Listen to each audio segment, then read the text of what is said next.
S triple site star ವಿಶೇಷ ಕಾರ್ಯಕ್ರಮ ಸ್ವಾಗತ ನಾನು ಲಕ್ಷ್ಮಣ್ ಪೂಗ.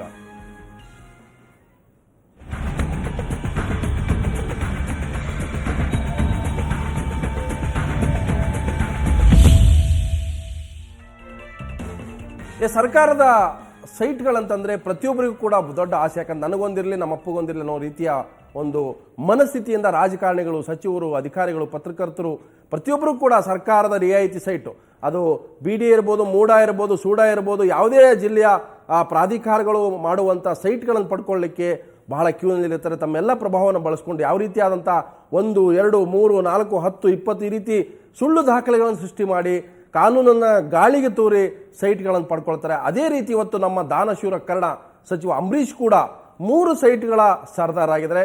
ಈ ವಿಷಯದ ಬಗ್ಗೆ ನಾನು ಚರ್ಚೆ ಮಾಡ್ತೀನಿ. ಆದರೆ ಇದೀಗ ಶಿವಮೊಗ್ಗದ ಪ್ರಾಧಿಕಾರ ಮಾಡದಂಥ ಒಂದು ಸೈಟ್ ಹಂಚಿಕೆಯ ಹಗರಣಕ್ಕೆ ಸಂಬಂಧಪಟ್ಟಂತೆ ಮತ್ತೊಂದು ಹೊಸ ಬ್ರೇಕಿಂಗ್ ನ್ಯೂಸ್ ಬರ್ತಾ ಇದೆ. ಸೂಡಾ ಹಗರಣ ಏನಿದೆ, ಆ ನಿವೇಶನ ಹಂಚಿಕೆ ಸಂಬಂಧಪಟ್ಟಂತೆ DC ಗಳ ನೇತೃತ್ವದಲ್ಲಿ ಹೊಸ ಸಮಿತಿಯನ್ನ ರಚನೆ ಮಾಡಿದ್ದಾರೆ. ಅಂದರೆ ಇಲ್ಲಿಯವರೆಗೂ ಆದಂಥ ಏನು ವರದಿಯ ಒಂದು ಏನು ಅದರ ಸಂಪೂರ್ಣ ತಿರುಳಿತ್ತು ಅದೆಲ್ಲವೂ ಕೂಡ ನೀರು ಪಾಲಾಗುತ್ತೆ. DC ನೇತೃತ್ವದಲ್ಲಿ ಹೊಸ ತನಿಖಾ ಸಮಿತಿ ರಚನೆ ಆಗಿದೆ. ಹಾಗಾಗಿ ಸೂಡಾ ಹಗರಣದ ಬಗ್ಗೆ ಮತ್ತೊಮ್ಮೆ ತನಿಖೆಗೆ ಅಲ್ಲಿ ಮುಂದಾಗಿರ್ತಕ್ಕಂಥದ್ದು. ಸೂಡಾ ಕಚೇರಿ ನಡೆದಂಥ ಸಭೆಯಲ್ಲಿ ಈ ತೀರ್ಮಾನ ಕೈಗೊಳ್ಳಲಾಗಿದೆ. ನಿವೃತ್ತ ನ್ಯಾಯಮೂರ್ತಿ ರವೀಂದ್ರನಾಥ್ ಸಮಿತಿ ವರದಿಯನ್ನು ತಿರಸ್ಕಾರ ಮಾಡುವಂಥದ್ದು ಈ ಸಮಿತಿಯ ಉದ್ದೇಶ ಆಗಿರ್ಬೋದು. ಯಾಕಂತಂದ್ರೆ ಈಗಾಗಲೇ ಒಟ್ಟು 22 ನ್ಯೂನತೆಗಳನ್ನು ಈ ವರದಿಯಲ್ಲಿ ಪಟ್ಟಿ ಮಾಡಲಾಗಿತ್ತು. ಫೆಬ್ರವರಿಯಲ್ಲಿ ಈ ಸಮಿತಿ ರಚನೆ ಆಗಿತ್ತು. ಸೊ ಈ ಸಮಿತಿಯಲ್ಲಿ ಅನೇಕ ರಾಜಕೀಯ ಪಕ್ಷಗಳ ಸಂಬಂಧಿಕರು, ಅಧಿಕಾರಿಗಳು, ಪತ್ರಕರ್ತರು, ನೌಕರ ಅಲ್ಲದೇ ಇರೋರು, ಯಾವುದೇ ರೀತಿ ಎಲಿಜಿಬಿಲಿಟಿ ಇಲ್ಲದೆ ಇರೋರು ಕೂಡ ಇಲ್ಲಿ ಸೈಟ್ಗಳನ್ನು ಪಡ್ಕೊಂಡಿದ್ದಾರೆ. 1183 ಸೈಟ್ಗಳಲ್ಲಿ ಅನೇಕ ಕಾನೂನು ನಿಯಮಗಳ ಉಲ್ಲಂಘನೆ ಕೂಡ ಆಗಿರೋದ್ರಿಂದ ಇದರ ತನಿಖೆ ಆಗಬೇಕು, CBI ತನಿಖೆ ಕೂಡ ಆಗಬೇಕು ಅನ್ನೋಂಥ ಒತ್ತಾಯ ಕೂಡ ಅನೇಕ ಸಂಘಟನೆಗಳು ಕೂಡ ಮಾಡ್ಕೊಂಡು ಬಂದಿದ್ದು. ಆದರೆ ಈಗ ಏಕಾಏಕಿ ಒಂದು ಸಮಿತಿಯನ್ನು ರಚನೆ ಮಾಡುವ ಮೂಲಕ ಹೊಸ ಒಂದು ಏನಂತಂದ್ರೆ ಅನುಮಾನಕ್ಕೆ ದಾರಿ ಮಾಡಿಕೊಡಲಾಗಿದೆ. ಎಸ್, ಈ ಬಗ್ಗೆ ಹೆಚ್ಚಿನ ಮಾಹಿತಿ ನೀಡ್ತಾರೆ ನಮ್ಮ ಪ್ರತಿನಿಧಿ ಶಿವಮೊಗ್ಗದ ರಾಜೇಶ್ ಕಾಮತ್. ಈಗಾಗಲೇ ಒಂದು ತನಿಖಾ ವರದಿ ಕೂಡ ಈಗ ಬಂದಿದೆ. ಅದರಲ್ಲಿ ಅನೇಕ ನ್ಯೂನತೆಗಳಿದ್ದಾವೆ. ಯಾರು ಇದರ ತಪ್ಪಿತಸ್ಥರು ಅಂತ ಕೂಡ ಸ್ಪಷ್ಟವಾಗಿದೆ. ಹೀಗಿದ್ರೆ ಮತ್ತೊಂದು ಸಮಿತಿ ರಚನೆ ಮಾಡುವ ಉದ್ದೇಶ ಏನಾಗಿದೆ ಅಂತ? ಈಗಾಗಲೇ ಸೂಡಾ ಹಗರಣ, ನಿವೇಶನ ಹಗರಣ ಅಂತ ಹೇಳಿ ನಡೀತಾ ಇತ್ತು. ಸುಮಾರು 22 ನ್ಯೂನತೆಗಳನ್ನ ನಿವೃತ್ತ ನ್ಯಾಯಮೂರ್ತಿ ರವೀಂದ್ರನಾಥ್ ನೇತೃತ್ವದ ಒಂದು ತನಿಖಾ ಸಮಿತಿ ರಚನೆಯಾಗಿ ಕಳೆದ ಒಂದು 3-4 ತಿಂಗಳಲ್ಲಿ ಎಲ್ಲವನ್ನೂ ಪತ್ತೆ ಹಚ್ಚಿ ಒಂದು ವರದಿಯನ್ನು ಕೂಡ ಜಿಲ್ಲಾಧಿಕಾರಿಗಳು ಕೊಟ್ಟಿತ್ತು. ಆ ವರದಿಯನ್ನ ಏನು ಸೂಡಾ ಅಥವಾ ಪ್ರಾಧಿಕಾರದ ಕಳೆದ ಸಭೆಯಲ್ಲಿ ಒಪ್ಪಿಕೊಂಡು ಏನು ತಪ್ಪಿತಸ್ಥರಿದ್ದಾರೆ ಅವ್ರ ವಿರುದ್ಧ FIR ದಾಖಲು ಮಾಡುವ ಒಂದು ಪ್ರಕ್ರಿಯೆ ಕೂಡ ಜಾರಿಯಲ್ಲಿತ್ತು.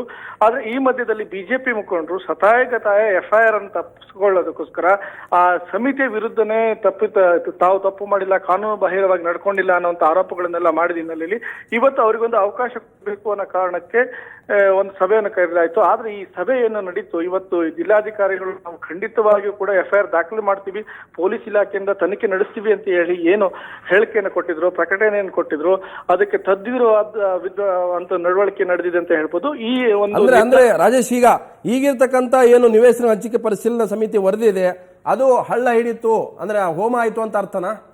ಖಂಡಿತವಾಗೂ 100ಕ್ಕೆ 100 ಏನು ಪ್ರಾಧಿಕಾರದ ಮಾಜಿ ಅಧ್ಯಕ್ಷರು ಆಯುಕ್ತರು ನಿವೇಶನ ಹಂಚಿಕೆ ಸಮಿತಿ ಇತ್ತು ಅದ್ರ ಮೇಲೆ ಕಾನೂನು ರೀತಿಯ ಕ್ರಮ ಜರುಗಿಸಬೇಕು ಅಂತ ಏನು ನಿವೃತ್ತ ನ್ಯಾಯಾಧೀಶ ರವೀಂದ್ರನಾಥ್ ವರದಿ ಕೊಟ್ಟಿದ್ರು, ಅದು ಹಳ್ಳ ಹಿಡಿತು ಅಂತಾನೆ ಹೇಳ್ಬೋದು. ಅದು ಹಳ್ಳ ಹಿಡಿಯೋ ಮೂಲಕ ಹೊಸ ಸಮಿತಿ ರಚನೆ ಆಗಬೇಕು. ಅದು ಜಿಲ್ಲಾಧಿಕಾರಿಗಳ ನೇತೃತ್ವದಲ್ಲಿ ಸಮಿತಿ ರಚನೆ ಆಗಬೇಕು. ಜಿಲ್ಲಾಧಿಕಾರಿಗಳು ಸೂಡಾ ಅಧ್ಯಕ್ಷರು ಕೂಡ ಹೌದು, ಅಂದ್ರೆ ಸೂಡಾ ಆಡಳಿತಾಧಿಕಾರಿ ಆಗಿರೋದ್ರೆ ಹೊಸ ಅಧ್ಯಕ್ಷರ ನೇಮಕ ಆಗುವವರು ಕೂಡ ಅವರೇ ಅಧ್ಯಕ್ಷರ ಸ್ಥಾನದಲ್ಲಿ ಇರ್ತಾರೆ. ಹಾಗಾಗಿ ಅವ್ರ ನೇತೃತ್ವದಲ್ಲಿ ಸಮಿತಿ ಆಗಬೇಕು. ಅದು ಪ್ರಾಧಿಕಾರದ ಕಾನೂನಲ್ಲೇ ಇದೆ. ಹಾಗಾಗಿ ಹಳೆ ಸಮಿತಿ ಕಾನೂನು ಬಾಹಿರವಾಗಿ ನಡೆದಿತ್ತು ಅಂತ ಹೇಳಿ ಈ ಸಮಿತಿ ಹಳೆ ಸಮಿತಿನ ವರದಿಯನ್ನ ಸಂಪೂರ್ಣವಾಗಿ ತಿರಸ್ಕಾರ ಮಾಡಲಾಗಿದೆ. ಹಾಗಾಗಿ ಏನು ಸಾರ್ವಜನಿಕರು ಅಂದ್ರೆ ಪ್ರಭಾವಿ ರಾಜಕೀಯ ಪಕ್ಷದ ನೇರವಾಗಿ ಹೇಳೋದು ಬಿಜೆಪಿ ನಾಯಕರ ಒಂದು ಕುಮ್ಮಕ್ಕು, ಬಿಜೆಪಿ ನಾಯಕರು ಹೆದರಿ ಈ ಹೊಸ ಸಮಿತಿ ರಚನೆಗೆ ಅವಕಾಶ ಆಗಿದೆ ಅಂತ. ಖಂಡಿತ ಇಡೀ ಪ್ರಕರಣವನ್ನ ಮುಚ್ಚಿ ಹಾಕ್ಲಿಕ್ಕೆ ಬಿಜೆಪಿ ಹಿರಿಯ ನಾಯಕರೇ ರಂಗ ಪ್ರವೇಶ ಮಾಡಿದ್ರು ಅಂತ ಹೇಳ್ಬೋದು. ಯಾಕಂತ ಹೇಳಿದ್ರೆ ಅವರ ಅವಧಿನಲ್ಲಿ ನಡೆದಿರ್ತಕ್ಕಂಥ ಇಬ್ಬರು ಮಾಜಿ ಅಧ್ಯಕ್ಷರಾಗಿರ್ತಕ್ಕಂಥ ಜ್ಞಾನೇಶ್ವರ್ ಮತ್ತು ದತ್ತಾತ್ರೇಯ ಅವರ ನೇತೃತ್ವದಲ್ಲಿ ಈ ಹಗರಣ ನಡೆದಿತ್ತು ಅಂತ ಹೇಳಿ ಹಿಂದಿನ ತನಿಖಾ ಸಮಿತಿ ವರದಿಯನ್ನು ಕೊಟ್ಟಿತ್ತು. ಹಾಗಾಗಿ ಬಿಜೆಪಿಗೆ ಸಾಕಷ್ಟು ಮುಜುಗರವನ್ನು ಉಂಟು ಮಾಡಿತ್ತು ಈ ಒಂದು ಪ್ರಕರಣ. ಹಾಗಾಗಿ ಬಿಜೆಪಿ ಹಿರಿಯ ನಾಯಕರು ಏನು ಒತ್ತಡ ಹೇರಿದ ಪರಿಣಾಮವಾಗಿ ಜಿಲ್ಲಾಧಿಕಾರಿಗಳು ಈ ಸಭೆಯನ್ನು ಕರೆದಿದ್ದಾರೆ ಅಂತ ಹೇಳಿ ಸಾರ್ವಜನಿಕರಲ್ಲಿ ಒಂದು ಅನುಮಾನ ವ್ಯಕ್ತವಾಗಿತ್ತು. ಅದೇ ರೀತಿಯ ನಡವಳಿಕೆ ಕೂಡ ಇವತ್ತಿನ ಸಭೆಯ ನಿರ್ಧಾರದಿಂದ ಹೊರಗಡೆ ಬಂದಿದೆ. ಸಾಕಷ್ಟು ಅನುಮಾನಗಳಿಗೆ ಕಾರಣ ಆಗಿದೆ ಅಂತ ಹೇಳ್ಬೋದು. ಹೊಸ ಸಮಿತಿ ರಚನೆ ಅನ್ನೋದು ಇಡೀ ಪ್ರಕರಣವನ್ನು ಹಲ್ಲೆ ಹಿಡಿಸುವ ಒಂದು ತಂತ್ರಗಾರಿಕೆ. ಬಿಜೆಪಿಯವರು ಇದರಲ್ಲಿ ಸಫಲರಾಗಿದ್ದಾರೆ.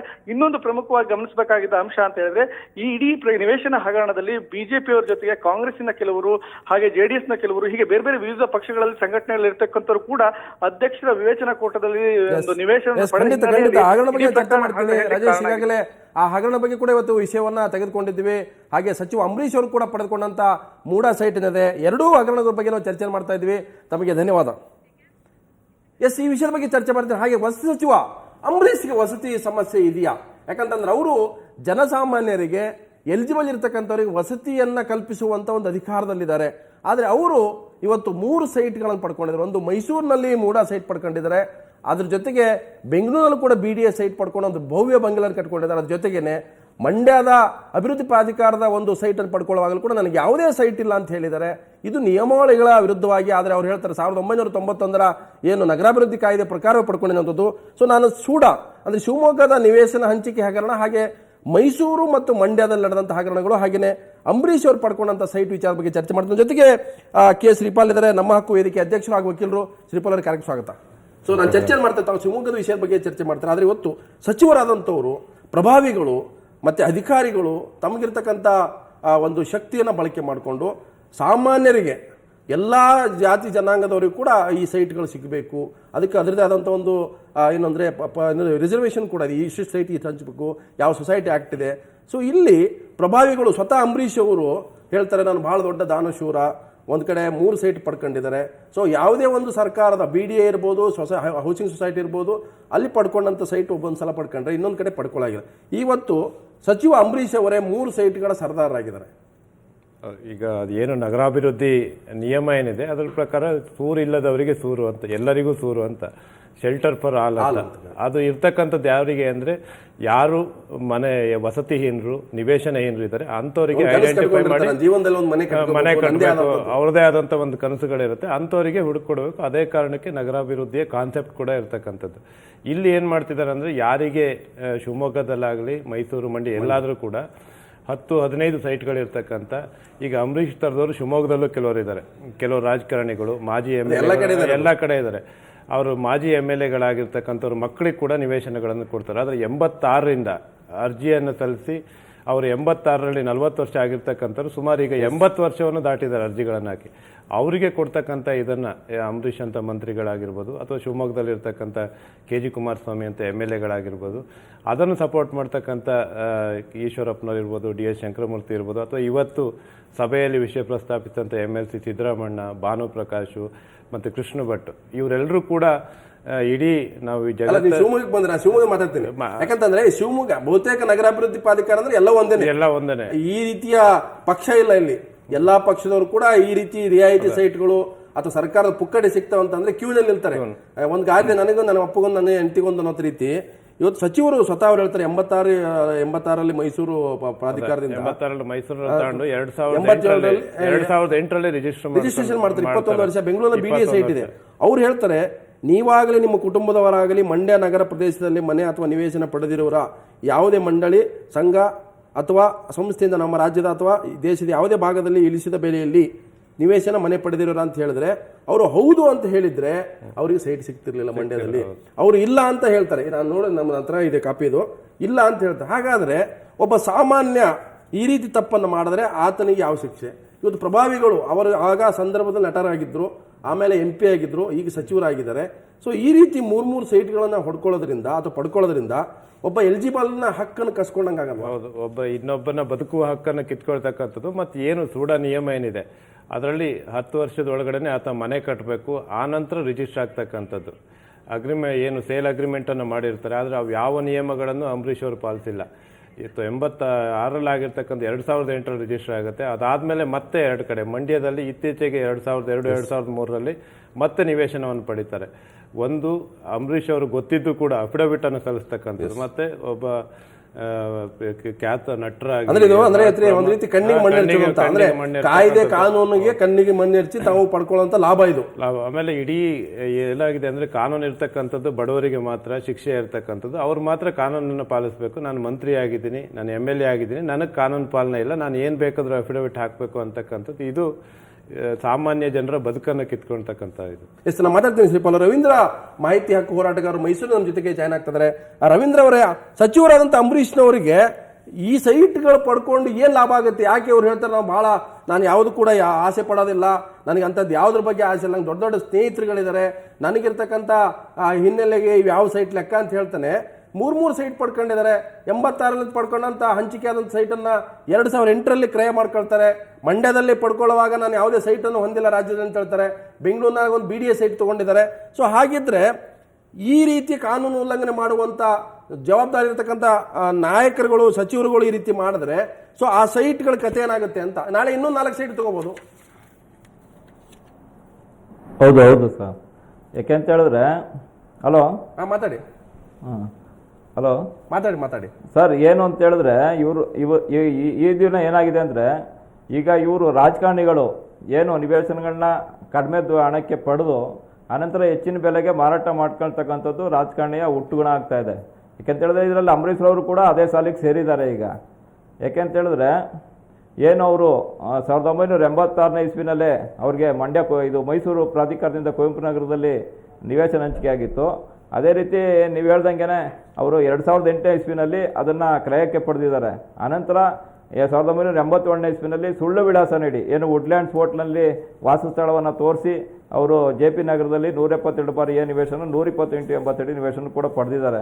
ಅದಾದ ನಂತರ ಮಂಡ್ಯ ನಗರ ಪ್ರಾಧಿಕಾರದಲ್ಲೂ ಕೂಡ ಅವರು MP ಆದಂಥ ಸಂದರ್ಭದಲ್ಲಿ ಒಂದು ಕಾಲಮ್ ಏನಿದೆ, ನೀವು ಹೇಳ್ದಂಗೆ ನೀವಾಗಲಿ ನಿಮ್ಮ ಯಾವುದೇ ಸಂಘ ಸಂಸ್ಥೆಯಲ್ಲಿ ದೇಶದ ಯಾವುದೇ ಭಾಗದಲ್ಲಿ ಇಳಿಸಿದ ಬೆಲೆಯಲ್ಲಿ ನಿವೇಶನ ಮನೆ ಪಡೆದಿರುವ ಅಂತ ಹೇಳೋಕ್ಕೆ ಇಲ್ಲ ಅಂತೇಳಿ ಅವರು ಅಪ್ಡೇಟ್ ಕೂಡ ಸಲ್ಲಿಸಿದ್ದಾರೆ.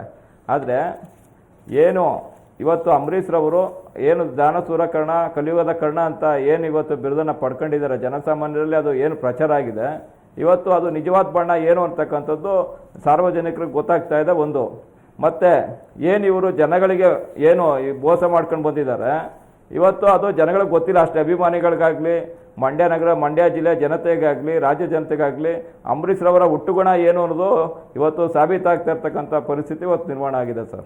ಅಂದ್ರೆ ಈಗ ಕೇವಲ ಅಂಬರೀಷ್ ಅಷ್ಟೇ ಅಲ್ಲ, ಮಂಡ್ಯ ಇರ್ಬೋದು, ಮೈಸೂರು ನಗರಾಭಿವೃದ್ಧಿ ಪ್ರಾಧಿಕಾರಗಳಲ್ಲಿ ಇಂಥ ಅನೇಕ ಪ್ರಭಾವಿಗಳು, ಸಚಿವರು, ಆಮೇಲೆ ರಾಜಕಾರಣಿಗಳು, ವಿವಿಧ ಪಕ್ಷಗಳ ಕಾರ್ಯಕರ್ತರು, ಕಲಾವಿದರು, ಆಮೇಲೆ ಪತ್ರಕರ್ತರುಗಳು ಬಹಳ ದೊಡ್ಡ ಪ್ರಭಾವವನ್ನು ಬಳಕೆ ಮಾಡಿಕೊಂಡು ಇವಿರ್ತಕ್ಕಂಥ ನಮಗೆ ಮಾತ್ರ ಈ ರೀತಿಯ ನಿವೇಶನ ಹಂಚಿಕೆ ಮಾಡ್ತಾ ಇದ್ರೆ ಬೇರೆಯವರಿಗೆ ಅಲ್ಲ ಅನ್ನುವಂತ ಮನಸ್ಥಿತಿ ಬಂದಿದೆ.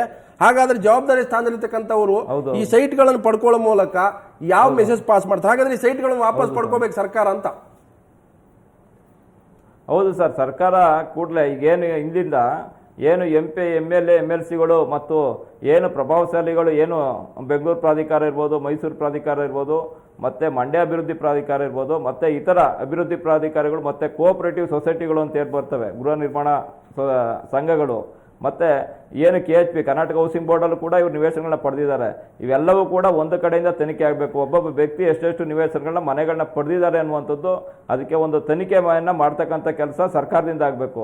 ಮತ್ತು ಅಲ್ಲಿಂದ ನಿವೇಶನ ಏನು ಮನೆ ಇವರು ಏನು ಅಕ್ರಮ ಪಡೆದಿದ್ದಾರೆ ಅದನ್ನು ವಾಪಸ್ ಪಡೀಲಿಕ್ಕೆ ಸರ್ಕಾರ ಪ್ರಯತ್ನ ಪಡಬೇಕು. ಮತ್ತು ಕಾನೂನು ಶಿಕ್ಷೆ ಅಂತಕ್ಕಂಥದ್ದು ಇವ್ರಿಗೆ ಆಗ್ತಕ್ಕಂಥ ಕೆಲಸ ಮಾಡಬೇಕು ಸರ್. ರವೀಂದ್ರ ಮಾತಾಡ್ತೀನಿ, ಒಂದು ಬ್ರೇಕ್ ತಗೋತೀನಿ ಶ್ರೀಪಾಲ್ ಅವರೇ. ಸೊ ನಿಮ್ಮ ಏನು ಸೂಡ ಹಗರಣದ ವರದಿ ನನ್ನ ಕೈಯಲ್ಲಿದೆ.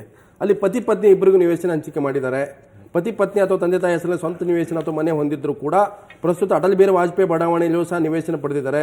ಹೀಗೆ ಅವರು ಸಂಬಂಧಪಟ್ಟ ಅಧಿಕಾರಿ ಯಾರು ಅಧ್ಯಕ್ಷರಾಗಿದ್ರು ಅವ್ರ ಸಂಬಂಧಿಕರಿಗೆ ಬೇಕಾದವರಿಗೆ, ಆಮೇಲೆ ಸರ್ಕಾರಿ ನೌಕರಿ ಅಲ್ಲ, ಯಾರೋ ಪೊಲೀಸ್ ಏನೋ ಅಂತ ಹೇಳ್ಬಿಟ್ಟು ತಗೊಂಡಿದ್ದಾರೆ, ಕೆಲವರು ಬೇರೆ ಬೇರೆ ಕೇರ್ ಆಫ್ ಅಡ್ರೆಸ್ ಕೊಟ್ಟಿದ್ದಾರೆ. ಈ ರೀತಿ ತುಂಬಾ ಏನು ಉಲ್ಲಂಘನೆ ಮಾಡಿ 22 ನ್ಯೂನತೆಗಳು ಇದ್ದಂಥ ಒಂದು ಸೈಟ್ಗಳನ್ನು ಪಡ್ಕೊಳ್ಳುವಾಗ ಸೊ ಇಲ್ಲಿ ಸ್ವಹಿತಾಸಕ್ತಿ ಅಥವಾ ತಮ್ಮ ಏನು ಅಧಿಕಾರವನ್ನು ದುರ್ಬಳಕೆ ಮಾಡಿಕೊಂಡು 107 ಸೈಟ್ಗಳನ್ನು ಅಧ್ಯಕ್ಷರಿಗೆ ಒಂದು ವಿವೇಚನೆ ಇತ್ತು. 142 ಮುಚ್ಚಾಕ್ತಾರೆ ಹೊಸ ತನಿಖೆ. ಹೌದೌದು, ಅದು ಏನಂದ್ರೆ 2 ಜನ ಅಧ್ಯಕ್ಷರುಗಳು ರಿಯಲ್ ಎಸ್ಟೇಟ್ ಏಜೆಂಟ್ ರೀತಿ ಕೆಲಸ ಮಾಡಿದ್ದಾರೆ. ಅವರು ರೈತರಿಗೆ ಏನು ಭೂಮಿಯನ್ನು ಕೊಟ್ಟಂತ ರೈತರಿಗೆ 40% ಸೈಟ್ಗಳನ್ನು ಕೊಡ್ತೀವಿ ಅಂತೇಳಿ ಆಶ್ವಾಸನೆಯನ್ನು ಕೊಟ್ಟಿದ್ರು. ಆದ್ರೆ ಇವ್ರೇನ್ ಮಾಡ್ತಾರೆ ಅಂದ್ರೆ ಸೈಟ್ಗಳನ್ನು ಕೊಟ್ರೆ ನಮಗೆ ಕಮಿಷನ್ ಸಿಗಲ್ಲ ಅಂತೇಳಿ ಶಿವಮೊಗ್ಗದಲ್ಲಿ ಸೈಟ್ ಬದಲು ಹಣ ಪಡೀರಿ ಅಂತ ಹಣ ಕೊಟ್ಟಿದ್ದಾರೆ. ಹಣ ಕೊಡ್ಬೇಕಾದ್ರೆ ಅದರಲ್ಲೂ ವ್ಯವಹಾರ ಒಬ್ಬ ಮೀಡಿಯೇಟರ್ನ ಇವರೇ ಫಿಕ್ಸ್ ಮಾಡ್ತಾರೆ. ನಿಮಗೆ ಮೀಡಿಯೇಟರ್ ಇದ್ರೆ ಜಾಸ್ತಿ ಹಣ ಕೊಡ್ತೀವಿ, 15 ಲಕ್ಷ ಕೊಡ್ತಾರೆ ಅವರು, ನಾವು 2 ಲಕ್ಷ ಜಾಸ್ತಿ ಕೊಡ್ತೀವಿ ಅಂತ 17 ಲಕ್ಷ ಕೊಡಿಸಿ ಮತ್ತೆ ಅವನಿಂದ 1 ಲಕ್ಷ ಕಮಿಷನ್. ಈ ರೀತಿಯಲ್ಲಿ ರಿಯಲ್ ಎಸ್ಟೇಟ್ ದಂಧೆ ಮಾಡಿ ಮತ್ತೆ ಆ ರೈತರು ಕೂಡ ಇವತ್ತು ರೈತರಿಗೆ ಸತ್ಯ ಗೊತ್ತಾಗ ಅವ್ರು ಇವತ್ತು ಹೊರಗಡೆ ಬಂದಿದ್ದಾರೆ. ಯಾಕಂದ್ರೆ ಅವ್ರಿಗೆ ಬದುಕ್ತಕ್ಕಂಥ ಅದು ಒಂದೇ ಆಸ್ತಿ ಇರ್ತಕ್ಕಂಥದ್ದು. ಅವ್ರು ಕೊಟ್ಟಿರ್ತಕ್ಕಂಥ 15 ಲಕ್ಷದಲ್ಲಿ ಅಲ್ಲಿ ಸೂಡ ಒಂದೇ ಕುಟುಂಬದ ಹಲವು ಸದಸ್ಯರಿಗೆ ಅಟಲ್ ಬಿಹಾರಿ ವಾಜಪೇಯಿ ಬಡಾವಣೆ ನಿವೇಶನ ಹಂಚಿಕೆ ಮಾಡಿದ್ದಾರೆ. ಈ ಹಿಂದೆ ನಗರಾಭಿವೃದ್ಧಿ ಪ್ರಾಧಿಕಾರದ ಬೇರೆ ಬಡಾವಣೆ ನಿವೇಶನ ಕುರಿತು ಅರ್ಜಿ ಸಲ್ಲಿಸಿದ್ದುದಾಗಿ ತಿಳಿಸಿರುವ ಅಲ್ಲಿ ಬಹಳಷ್ಟು ಜನ ಮೈನರ್ ಆಗಿದ್ದವರು ಕೂಡ ಸೈಟ್ ಅವರ KG ಕುಮಾರಸ್ವಾಮಿ ಮಗ ಏನಿದ್ದಾರೆ ಸಂಜಯ್ ಅಂತೇಳಿ MLA ಮಗ, ಮಾಜಿ MLA ಮಗ, ಆತ ಅರ್ಜಿ ಸಲ್ಲಿಸಬೇಕಾದ್ರೆ ಮೈನರ್ ಇದ್ದ ಅಂತಕ್ಕಂಥ ಇದಿದೆ. ಆಮೇಲೆ ಸುಮಾರು ಬಹಳಷ್ಟು ಜನ ಮೈನರ್ ಇರ್ತಕ್ಕಂಥವ್ರು ಮತ್ತೆ ಹಿಂದೆ ಏನು ಬಿಜೆಪಿಯಲ್ಲಿ ಹಿರಿಯ ನಾಯಕರಿದ್ರು, ಒಂದ್ ಪಕ್ಷ ಪ್ರಭಾವಿ ಅತ್ಯಂತ ವಯಸ್ಸಾದ ನಾಯಕರು ಕೂಡ ಇದ್ದಾರೆ, ಎಲ್ಲರೂ ಇದ್ದಾರೆ. ಶಿವಮೊಗ್ಗದಲ್ಲಿ ಏನು ಈ ಕಾಂಗ್ರೆಸ್ ಸರ್ಕಾರ ಇಲ್ಲಿ ಕರ್ನಾಟಕದಲ್ಲಿ ಇದ್ರು, ಶಿವಮೊಗ್ಗದಲ್ಲಿ ಬಿಜೆಪಿ ಆಡಳಿತ ಮಾಡ್ತಾ ಇದೆ. ಆ ಕಾರಣಕ್ಕಾಗಿ ಮಾಡೋದ್ರಿಂದ ಈ ಎಲ್ಲ ಪಕ್ಷದವರು ಕೈ ಜೋಡಿಸ್ತಾರಂತ ಅಂದ್ರೆ ಇದನ್ನ ತನಿಖೆಯನ್ನ ದಾರಿ ತಪ್ಪಿಸಿ ಇವರನ್ನ ರಕ್ಷಣೆ ಮಾಡಕ್ಕೆ ಬಹುತೇಕ ಎಲ್ಲಾ ಪಕ್ಷಗಳು ಕೂಡ ಒಂದಾಗಿದ್ದಾರೆ. ಶಿವಮೊಗ್ಗದ MLA ಹೊರತುಪಡಿಸಿ ಪ್ರಸನ್ನ ಕುಮಾರ್ ಒಬ್ರು ವಾಯ್ಸ್ ಮಾಡಿದ್ರು, ಅವರು ಸಭೆಯಲ್ಲಿ ಇದ್ರಂತಾರೆ, ಸಭೆಯಲ್ಲಿದ್ರು, ಅವ್ರು ಆಪೋಸ್ ಮಾಡಿದ್ರು. ಅವ್ರೊಬ್ಬರನ್ನ ಹೊರತುಪಡಿಸಿ ಇಡೀ ಕಾಂಗ್ರೆಸ್ನ ಶಿವಮೊಗ್ಗದ ಎಲ್ಲಾ ನಾಯಕರು, ಏನು ಜಿಲ್ಲಾ ಉಸ್ತುವಾರಿ ಮಂತ್ರಿ ಕಿಮ್ಮನೆ ರತ್ನಾಕರ್ ಕೂಡ ಮಾತನಾಡಿಲ್ಲ, ಕಾಗೋಡು ತಿಮ್ಮಪ್ಪನವ್ರು ಮಾತನಾಡಿಲ್ಲ, ಮತ್ತು ಉಳಿದಂಥ ಪಕ್ಷದ MLAಗಳು ಯಾರು ಕೂಡ ಮಾತನಾಡಿಲ್ಲ, ಕಾಂಗ್ರೆಸ್ನ ಯಾವ ನಾಯಕರು ಮಾತನಾಡಿಲ್ಲ. ಯಾಕಂದ್ರೆ ಈ ಪಟ್ಟಿಯಲ್ಲಿ ಕಾಂಗ್ರೆಸ್ನ ನಾಯಕರದ್ದು ಅಷ್ಟೇ ಹೆಸರಿದೆ. ಮತ್ತು ಹಿಂದೆ ಕಾಂಗ್ರೆಸ್ನವರು ಸೂಡಾ ಅಧಿಕಾರ ಇದ್ದಾಗಲೂ ಅವರು ಅದೇ ಕೆಲಸ ಮಾಡಿದ್ರು. ಹಾಗಾಗಿ 2 ಜನರು ಗಾಜಿನ ಮನೇಲಿ ಇರೋದ್ರಿಂದ ಒಬ್ಬರ ಮೇಲೆ ಒಬ್ರು ಕಲ್ಲು ಹೊಡೆದ್ರೆ ಅನಾಹುತ ಆಗುತ್ತೆ ಅನ್ನೋ ಕಾರಣಕ್ಕೆ ಎಲ್ಲರೂ ಹೊಸ ಸಮಿತಿ ಈ ಹಗರಣವನ್ನ ಮುಚ್ಚಿ ಹಾಕ್ಲಿಕ್ಕೆ ಪ್ರಯತ್ನ ಅಷ್ಟೇ. ಫೆಬ್ರವರಿಯಿಂದ ವರದಿ ಬರೋವರೆಗೂ ಬಿಜೆಪಿಯವರು ಸುಮ್ಮನೆ ಇದ್ರು. ವರದಿ ಅವರಿಗೆ ಪಾಸಿಟಿವ್ ಆಗಿ FIR ಹಾಕ್ಲಿಕ್ಕೆ ಬಂದಾಗ ಈ ವರದಿ ಸರಿ ಇಲ್ಲ, ನ್ಯಾಯಮೂರ್ತಿ ವರದಿ ಅಂತ. ಅದರಲ್ಲಿ ಸೂಡಾ ಇದರಲ್ಲಿ ಜಿಲ್ಲಾಧಿಕಾರಿಗಳು ಅಧ್ಯಕ್ಷರಾಗಿ ಎನ್ಕ್ವೈರಿ ಮಾಡ್ಬೇಕನ್ನೋದು ಬಿಟ್ರೆ ಜಿಲ್ಲಾಧಿಕಾರಿಗಳು ಕಮಿಟಿ ಮಾಡಬಾರ್ದಂತ ಎಲ್ಲೂ ಇಲ್ಲ. ಮತ್ತೆ ಆತ ನಿವೃತ್ತ ನ್ಯಾಯಾಧೀಶರು, ಡಿಸ್ಟ್ರಿಕ್ಟ್ ನ್ಯಾಯಾಧೀಶರಾಗಿರ್ತಕ್ಕಂಥವ್ರು, ಸರ್ಕಾರವೇ ನ್ಯಾಯಾಧೀಶರ ತನಿಖೆಗೆ ಆದೇಶವನ್ನು ಕೊಡುತ್ತೆ. ಆ ಇದರಲ್ಲಿ DC ಉತ್ತಮವಾದಂತ ನಿರ್ಧಾರವನ್ನು ಇನ್ನಷ್ಟು ಚರ್ಚೆ ಮಾಡ್ತೇನೆ. ಬೇಲಿಯದ್ದು ಹೊಲ ಮೇದ್ರೆ ಏನ್ ಮಾಡೋದು ಅಂತಂದ್ರೆ ಬಹುತೇಕ ಈ ರೀತಿ ಒಂದು ತನಿಖಾ ವರದಿ ಕೈಯಲ್ಲಿ ಇದ್ರೂ ಕೂಡ ಅದನ್ನ ಕ್ರಮ ಕೈಗೊಳ್ಳದೇನೆ ಇನ್ನೊಂದು ತನಿಖೆ ಮಾಡುವಂಥದ್ದು ಇದು ಯಾವನೇ. ಯಾಕಂದ್ರೆ ಇದು ಇನ್ನು ಎಷ್ಟು ದಿವಸ ಹೋಗುತ್ತೋ, ಯಾಕಂತಂದ್ರೆ ಈಗಾಗಲೇ ವಿಧಾನ ಪರಿಷತ್ ಚುನಾವಣೆ ಕೂಡ ಇರೋದ್ರಿಂದ ಈಗ ಈ ತನಿಖೆ ಖಂಡಿತವಾಗಿ ಕೂಡ ಹಳ್ಳ ಹಿಡಿಯುತ್ತೆ. ಸಕ್ಕರೆ ಇದ್ದ ಕಡೆ ಎಲ್ಲರೂ ಕೂಡ ಆ ಇರುವೆಗಳಾಗಿ ಹೋಗ್ತಾರೆ. ಹಾಗಾಗಿ ಇಂಥ ಈ ಸೈಟ್ ಹಂಚಿಕೆ ಅನ್ನುವಂಥದ್ದು ಅದೊಂದು ರೀತಿ ಸಕ್ಕರೆ ಇದ್ದ ಹಾಗೆ, ಅದಕ್ಕೆ ಪಕ್ಷ, ಜಾತಿ, ಅಧಿಕಾರ ಯಾವುದೂ ಕೂಡ ಬರೋದಿಲ್ಲ, ಎಲ್ಲರೂ ಕೂಡ ಸಕ್ಕರೆ ಕಡೆ ಹೋಗ್ತಾರೆ. ಅಂಥದ್ದೇ ಈ ಪರಿಸ್ಥಿತಿ ಎಲ್ಲ ನಗರಾಭಿವೃದ್ಧಿ ಪ್ರಾಧಿಕಾರದಾಗಿರ್ತಕ್ಕಂಥದ್ದು. ಇವತ್ತು ಹೊಸ ಬೆಳವಣಿಗೆ ಶಿವಮೊಗ್ಗದ ಈ ಸೈಟ್ ಹಗರಣದಲ್ಲಿ ಹೊಸ ತನಿಖೆ. ಸೊ ಈ ತನಿಖೆ ಅಂದರೆ ಇದನ್ನು ಮುಚ್ಚಿ ಹಾಕಲಿಕ್ಕೆ ಮತ್ತೆ ಚರ್ಚೆ ಮಾಡ್ತೀನಿ. ಅದಕ್ಕಿಂತ ಮೊದಲು